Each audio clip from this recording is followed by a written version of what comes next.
survenu à Zogota. Par ailleurs, le Premier ministre a transmis un message de paix, de pardon et de réconciliation du chef de l'État, le professeur Alpha Condé, aux populations de la Adi Camara. Nous signe ce reportage. Le Premier ministre reprend son bâton de pèlerin, mais cette fois dans la région forestière, qui ont séparé ces derniers temps par des tensions sociales. Des tensions sociales nées de divergences d'intérêts et de frustrations. Ahmed Seydou Fofana arrive ainsi dans une région où sa présence était sûre, en tenant compte bien sûr de sa capacité managériale, où les populations avaient hâte également de retrouver les vieilles bonnes habitudes de la vie en communauté. Dimanche 14 octobre 2012, le cortège du Premier ministre Sebral, direction Zogota, un district situé à 54 km des Zéroporéville, fondé par Zogomu Moussa Kouma, en provenance de Moussabou d'Ambeila. On se rappelle que dans la nuit du vendredi au samedi 3 août, des villageois de Zogota, dans la sous-préfecture de Kobela, ont perdu la vie. Cette tragédie faisant suite à des manifestations de la population contre Vale, une société minière brésilienne basée dans la localité de Zogota et qui exploite le fer. Cette situation avait entraîné une dégradation sociale et un enlisement de l'administration. Le Premier ministre Mohamed Seydou Fofana, qui porte la voix du président de la République, le professeur Alpha Condé, vient présenter ses condoléances à toutes les familles perdues des vies et promettre que toute la lumière sera faite sur ces événements.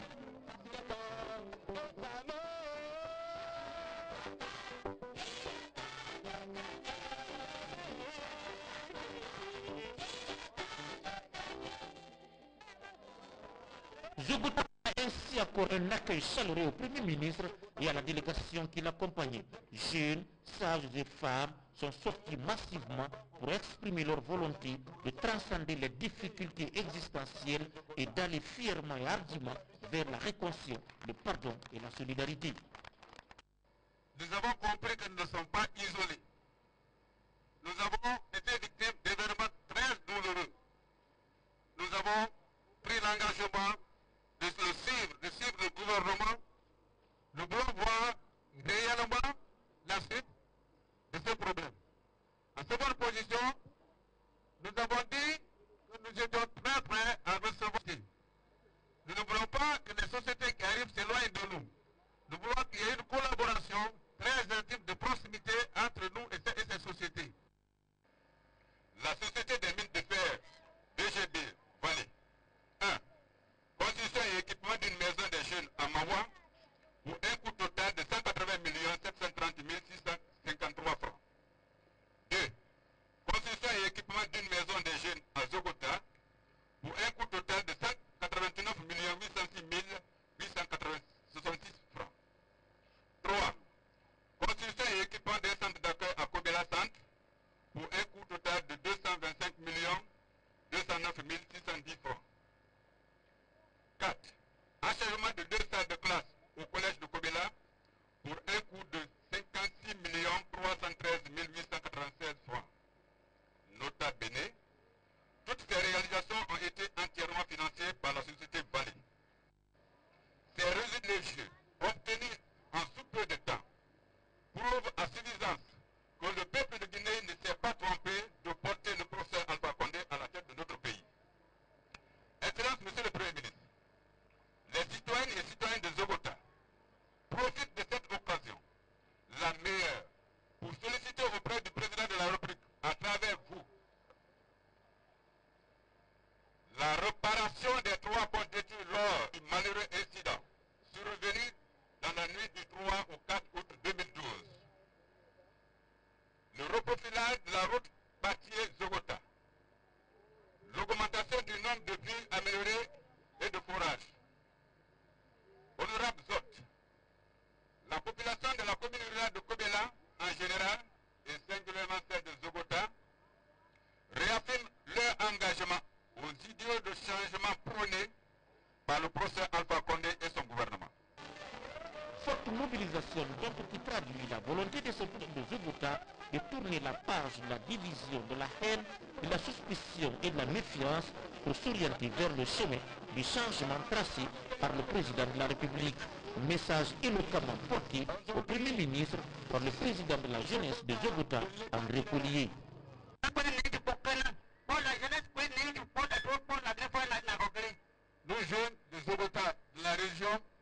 région forestière, nous sommes satisfaits de votre présence. Donc, il y a pas d'âge au plan, nous avons dit, mais quand nous avons et quoi,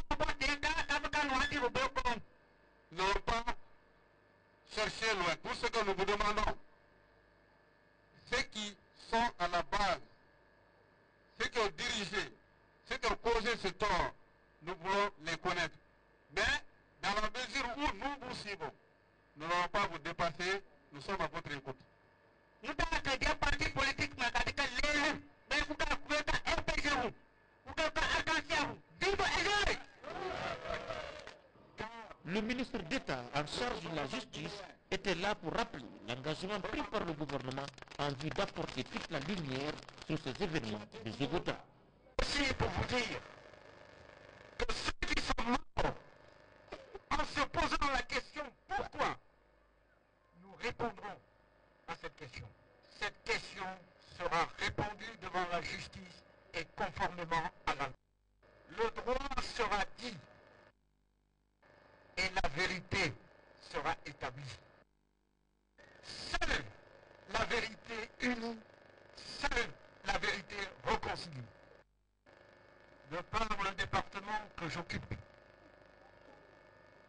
nul ne sera au-dessus de la loi et la loi sera égale pour tous. Quant au Premier ministre Mohamed Seydou Fofana, il s'est penché surtout sur des valeurs qui feront que la Guinée soit une destination avec un flux d'investissement privé capable de consolider les bases d'une croissance forte, durable et inclusive. Oui, de l'emploi, c'est vrai. Vous vouliez être votre autopromotion, c'est vrai, c'est un devoir de l'État de le faire. Mais il faut qu'il y ait un État fort. Mais quel que soit le cas de figure, il faut que nous ayons les moyens de vous aider à le faire. Ça, c'est extrêmement important. Mais cela ne peut pas se faire sans la paix, l'entente et l'unité nale. Il faudrait qu'ici, nous respirons l'air de paix. L'appel que je vais vous lancer aujourd'hui, jeunesse de Zogota, c'est de comprendre que la Guinée est dans un monde qui évolue. Le gouvernement seul ne peut rien faire. Il faut qu'il fasse à des étrangers. Il y a 1000 ans que nous sommes assis sur ces montagnes qui sont pleines certainement de trésors. Or, nous nous végétons dans la pauvreté. Si nous n'extrayons pas les richesses qui sont dans ces montagnes, nous ne pouvons pas faire ce que nous voulons faire. Alors il faudrait que, quel que soit le pays, je l'ai dit hier, les États-Unis eux-mêmes, c'est un pays d'immigration. Chacun de vous a entendu que les États-Unis sont le pays le plus proche. Il y a de l'argent, il y a des buildings, il y a tout. Mais ce n'est pas les Américains seuls. Qui s'appelle Américains? C'est les Amérindiens qui étaient là-bas. Il a fallu que les Écossais, les Irlandais, les Français, les Anglais, les Mexicains et même les Africains viennent là-bas pour travailler pour que les États-Unis soient aujourd'hui la plus grande puissance au monde. Donc, si nous voulons que les investisseurs internationaux viennent chez nous, parce que c'est eux qui doivent aider le gouvernement à créer des usines, à faire des routes, à faire ceci, à faire cela, à créer de l'emploi pour la jeunesse. Si nous voulons qu'ils viennent, il faudrait que nous fassions moins de bruit. C'est la vérité que je voudrais vous dire, mes chers frères. Si nous voulons, comme nous avons atteint le point d'achèvement, parce que aujourd'hui vous avez entendu que nous avons atteint le point d'achèvement, ça veut dire qu'on est sorti de ce trou. Le créancier là dont je parlais, maintenant, nous allons prêter à la Guinée de l'argent. Non seulement ce que nous devons, nous allons renoncer à une bonne partie de ça, mais les injustices qui nous ont été faites, des recrutements fantaisistes, des recrutements à l'emporte-pièce, du favoritisme qui s'est passé, si nous avons tout compris, nous allons y mettre fin et régler ces problèmes. Mais vous et nous créons les chances pour que ces sociétés acceptent de revenir. Sinon, où est-ce qu'on va prendre ces emplois pour vous? Toutes les ambitions que le président a pour vous resteront lettres mortes. Le seul budget ne la guidera pas. Voilà pourquoi je vous demande de mettre la balle à terre. On a le courage de l'égalité, comme vous avez tout à l'heure le courage d'exprimer ce que vous souhaitez. Nous vous avons compris. Vous avez été victime d'injustice. Mais je dois vous dire, mais même là aussi, vous n'êtes pas le seul. Vali a investi beaucoup d'argent chez lui, mais là-bas au Brésil. Les gens disent d'ailleurs, il y a une partie des parlementaires qui dit, au lieu d'aller investir, pourquoi ne pas investir? Parce que le Brésil, il y a beaucoup de terres là-bas. Nous, nous cherchons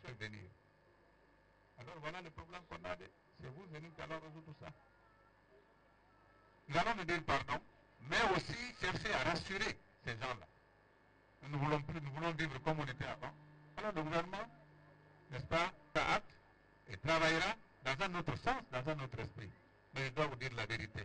Mettons la balle à terre. Mettons la balle à terre. L'homme est la mesure de toutes choses. Nous ne tolérerons pas que quelqu'un se lève un jour, il prend le fusil, il prend le sabre, il va attaquer quelqu'un pour se faire justice. Surtout pour attenter à la vie des êtres humains. Quel que soit le cas de figure, un gouvernement est fait pour résoudre ces problèmes. La Guinée est trop petite dans le monde.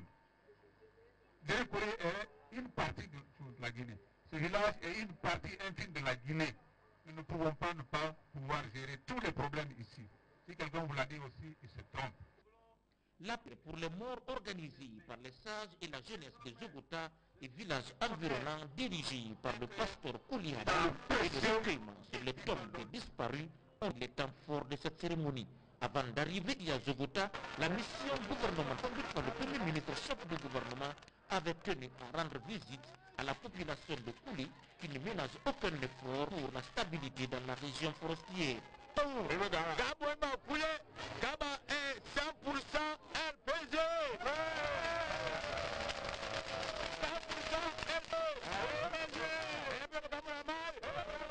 Nous avons apprécié à sa juste valeur le fait que vous ayez tenu à nous recevoir et votre soutien au président de la République, le professeur Alpha Condé. Mais je tiens particulièrement à remercier les doyens et la population de Koulé pour ce qu'il a fait dans la gestion de la crise, de l'incident que nous venons de traverser.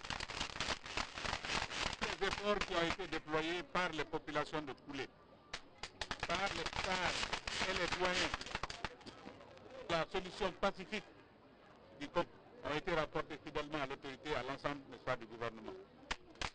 Nous tenons à vous remercier et à vous exhorter à continuer sur cette voie. Nous souhaitons que votre exemple inspire d'autres localités de la République de Guinée, pour qu'ensemble on puisse vivre en paix chez nous.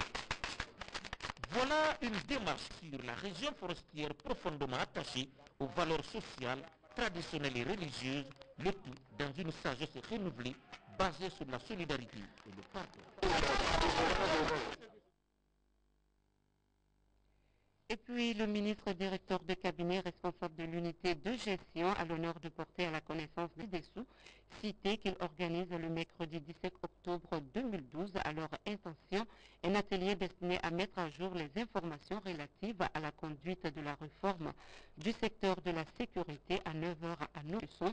Monsieur le ministre d'État à la Justice, garde des Sceaux, Monsieur le ministre délégué à la Défense nationale, deuxième vice-président du comité d'organisation, Monsieur le ministre de la Sécurité et de la Protection civile, Monsieur le ministre de l'Environnement, Monsieur le ministre lié au budget, Madame le ministre de la Fonction publique. Vu l'importance de l'ordre du jour, la présence de chacun et de tous est vivement souhaitée. Ce communiqué est signé de Dr Mohamed Djani, ministre directeur de cabinet à la présidence de la République.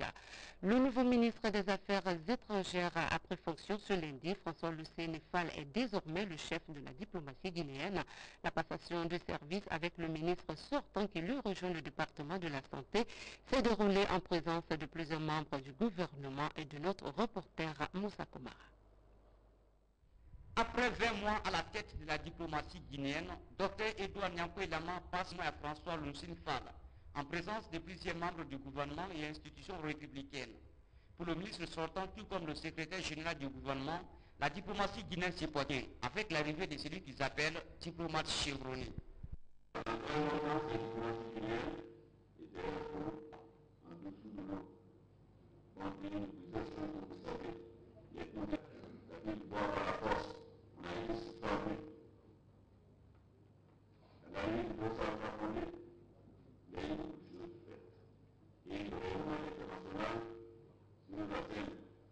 Politique africaine comme extérieure est aujourd'hui bien établie. Entre autres,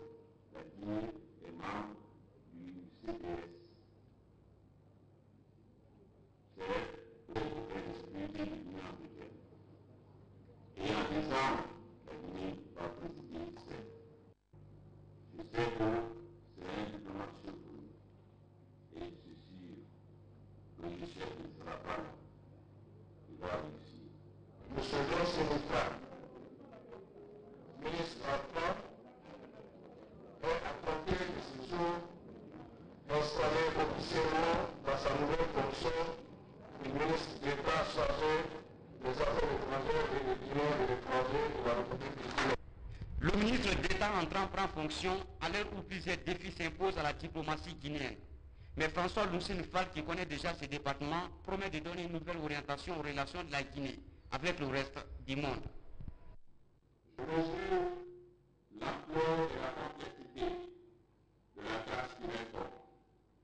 Nul besoin de souligner la profondeur des mots qui gangrènent et paralysent notre appareil diplomatique. La vétusté, le délabrement et l'exiguïté des recours. Le manque de ressources humaines. La pléthore des effectifs. La délocalisation du personnel dans les ambassades. Et la non-professionnalisation des agents diplomatiques. L'activement du personnel du département central. Pour matérialiser la politique de changement initiée par le chef d'État, honorer l'image de la Guinée dans le monde et assurer son recours sur la scène internationale ne seront donc amenés à engager une série de réformes en vue d'une plus grande rationalité et efficacité. Les travailleurs du département s'engagent à accompagner François Lucien Fall dans cette lourde mission, afin de permettre à la Guinée de retirer sa place dans la diplomatie internationale. Avec ce retour de Lucien Fall, l'espoir est grand quant à la défense des intérêts de la Guinée à travers. Autre aspect de l'actualité, cet atelier sur la protection des droits des travailleurs domestiques. Les travaux de cette rencontre qui porte sur la vulgarisation de la Convention numéro 189 fait partie des 4 priorités du Syndicat national des travailleurs domestiques. Un plan doit être rédigé et soumis au gouvernement de ratification. Les explications de Yaya Silla. La Convention 89 de l'Organisation internationale du travail, l'OIT, relative à la protection des droits des travailleurs et travailleuses domestiques, votée en juin 2011, est désormais sur la table du gouvernement de la République pour sa ratification. La connaissance de cette convention par les bénéficiaires eux-mêmes est cet atelier de 2 jours ici au Palais du Peuple. L'un des objectifs majeurs de cet atelier est de leur permettre les privilèges que leur consacre la Convention 89 afin de pouvoir mieux les défendre. Le second objectif est de profiter de cette rencontre d'échange pour une nouvelle fois interpeller à travers le ministre du Travail et de la Fonction publique, le président de la République, son Excellence, le professeur Alpha Condé et son gouvernement, à soutenir davantage les travailleurs publics. Ils nous ont soutenus en juin 2011 à Genève, en signant l'adoption de la Convention 189. Nous sommes convaincus que le gouvernement et le Conseil national de la transition que dirige Nadiatou Sira Diallo vont nous soutenir aujourd'hui encore ratifiant. Une coïncidence ou une chance pour la Guinée de faire partie des 12 pays de l'année 2012 à ratifier cette convention 189 à Maurice. La présence à l'ouverture de cet atelier de vulgarisation du ministre de l'Emploi et de la Fonction publique, de la présidente du CNT et du secrétaire général de la centrale syndicale CNTG, laisse présager cet avenir immédiat certain. Et j'étais côte à côte, exactement comme ça avec Madame la ministre qui est présente ici. Et je voudrais vous dire que la Guinée, tripartite, sans embâche, nous avons voté en tripartite cette convention. Alors que dans d'autres pays, le patronat, le gouvernement s'est abstenu de voter. Mais en Guinée, c'est les syndicalistes, c'est les patronats. Tripartite, on a fait cette convention au mois de juin. Cela signifie tout simplement que déjà l'engagement était pris en 2011 par le gouvernement guinéen dirigé par Madame la ministre présente ici à l'OIT à cette conférence. Je suis convaincu que ce sera en son temps que la Guinée a parti de 12-12 pour ratifier cette convention.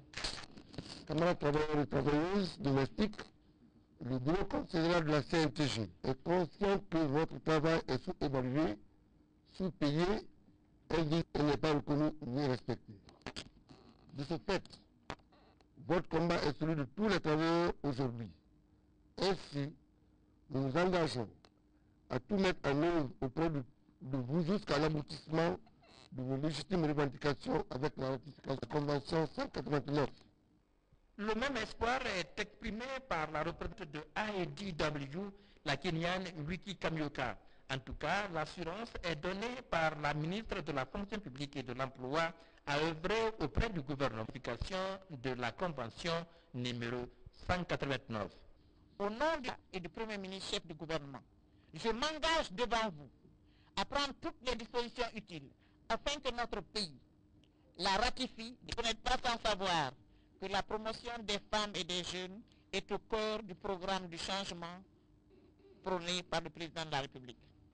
Les travaux de vulgarisation sur la convention numéro 189 relative au travail décent pour le travail se poursuivent au Palais du Peuple. Comment mener à bien un processus de levée de fonds? C'est la principale question au menu d'une session de formation qui va fin à Conakry et comme bénéficiaire à une soixantaine de cadres venus de différentes ONG d'Assa. Baba Kouyate pour les détails.